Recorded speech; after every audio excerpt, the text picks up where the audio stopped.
Pour commencer cette émission, j'ai le plaisir de recevoir Marie-Hélène Pébail. Bonjour. Bonjour. Vous êtes présidente de la DFCG. Alors, c'est l'association des directeurs financiers et des contrôleurs de gestion des entreprises privées et publiques. Qu'est-ce que vous faites exactement dans cette association, Marie-Hélène ? Alors, moi, je suis la première présidente femme de la DFCG qui existe depuis 60 ans, qui est le réseau, donc, comme vous l'avez dit, des directeurs financiers de contrôle de gestion. Nous sommes 3000 adhérents et nous travaillons, bien entendu, pour répondre aux attentes de nos adhérents, à savoir sur le plan de la formation, les accompagner, sur le plan de l'événementiel. Nous avons créé des groupes d'échange sur un certain nombre de thématiques et la digitalisation fait partie de nos thématiques stratégiques. Mais nous avons également la RSE, le pilotage de la performance. Voilà, nous faisons de l'événementiel. Nous récompensons aussi les directeurs financiers tous les ans lors d'un congrès national qui s'appelle le Financium. Et voilà, c'est une association qui existe depuis 60 ans. Alors, vous parliez de la digitalisation, qui est le sujet qui nous occupe finalement aujourd'hui. Quand on est comme ça dans des fonctions financières, quels peuvent être en tout cas les objectifs de cette digitalisation aujourd'hui ? Alors aujourd'hui, moi qui suis également directrice administrative et financière d'une entreprise dans le domaine de la bio qui s'appelle Le Pain de Beldon. C'est une taille d'entreprise de PME. Alors je vais pouvoir vous répondre parce que je ne connais pas toutes les tailles d'entreprise bien entendu. Mais pour Le Pain de Beldon, la digitalisation, ça nous aide à travailler beaucoup plus rapidement. Voilà, donc sur un certain nombre de fonctions, à répondre aussi à des obligations comme la dématérialisation des factures. Bien sûr. Partie des objectifs prioritaires pour les petites entreprises. Mais également aussi, nous avons mis en place un ERP et ça permet d'avoir du pilotage de la performance de façon beaucoup plus rapide, d'avoir les informations. Donc c'est la data, hein, c'est de manière à passer moins de temps à produire de la data et à pouvoir plus l'analyser.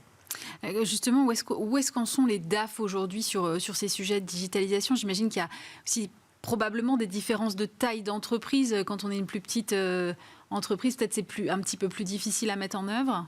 Oui, alors les DAF aujourd'hui au niveau de la DFCG, nous avons créé un groupe d'échange qui travaille sur plusieurs thématiques. Il y a une thématique de sécurité que je rattache aussi à la transformation digitale, qui est tout en lien avec la cybersécurité, avec tous les risques de fraude. Donc ça fait partie aussi de nos sujets. Il y a également la dématérialisation en tant que telle, mais également tout le travail sur les ERP. Donc dans les grandes entreprises, travailler avec un ERP à la fois opérationnel et financier, ça ne pose aucun problème. Dans des entreprises plus petites, il y a une question de coût, de temps. Donc là, c'est plus difficile à mettre en place. Donc on accompagne aussi là-dessus au niveau de la DFCG. Il y a aussi ce qu'on appelle la mise en place de tout ce qu'on appelle les RPA. Il y a eu beaucoup de travaux, mais ça, c'est une génération un petit peu plus ancienne, je dirais, au niveau de nos thématiques. Et puis aujourd'hui, on est beaucoup sur l'intelligence artificielle.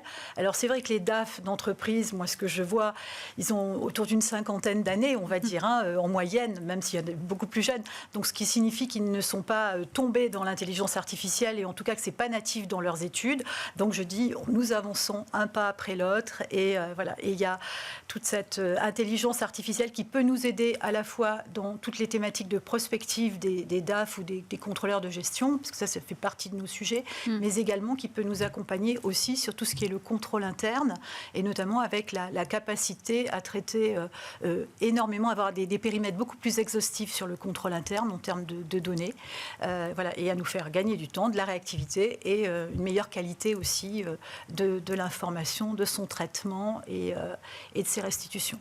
Je vous entends parler d'IA, je me dis, mais est-ce qu'aujourd'hui, finalement, le métier de DAF est un métier tech ? Est-ce que ça va changer vous parliez des anciens profils, mais est-ce que ça va changer les nouveaux profils ? Alors, je pense qu'aujourd'hui, pour avoir quelques contacts avec les écoles de commerce, je sais que ça fait partie de leur sujet d'études. Moi, je trouve que le DAF n'a pas pour vocation aujourd'hui à être un technicien de la data, mais par contre, on comprend les enjeux non seulement au niveau du métier, mais aussi de la transformation des compétences des équipes, fait partie des sujets. Et pour moi, c'est plus vers ça que nous allons aujourd'hui. Merci Marie-Hélène Pébail. Je vous rappelle que vous restez avec nous dans un instant. Vous êtes présidente donc, de la DFCG. On va poursuivre cette discussion dans un instant.